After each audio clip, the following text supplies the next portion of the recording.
এতিয়া আমি মাছৰুম চিঙিম দেই মাছৰুম আজি দিনটোৰ ব্লগ মাছৰুম খেতি হৈয়ে আছে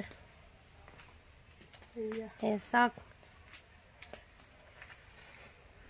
বাকীখিনি আগতে চিঙা হৈ গ'ল বাৰু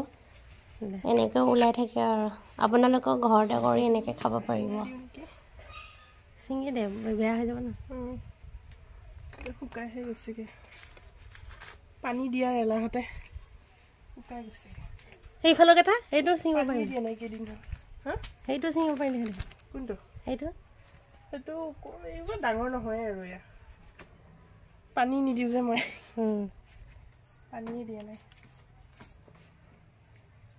পানী দি থাকিলে মাছৰুম কেইটা মানে বহুত ধুনীয়া হৈ থাকে কিন্তু পানী নিদিলে অকণ শুকান শুকান হৈ যায় আৰু মাছৰুম খেতি কৰিবৰ কাৰণে একেবাৰে সহজ হয়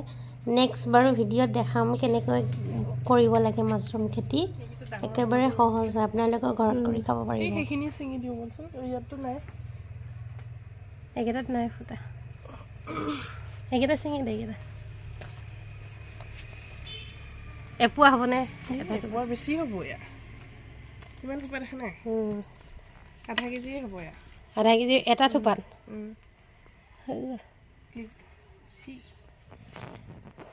চাওক মাছৰুম মাছৰুম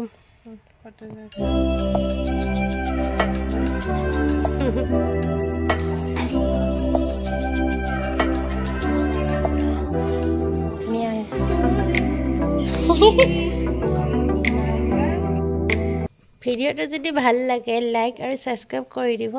মোৰ চেনেলটো নতুন হয় বেছি দিন হোৱা নাই খোলা বাৰু বাৰ্বি কেক বনোৱা পুতলা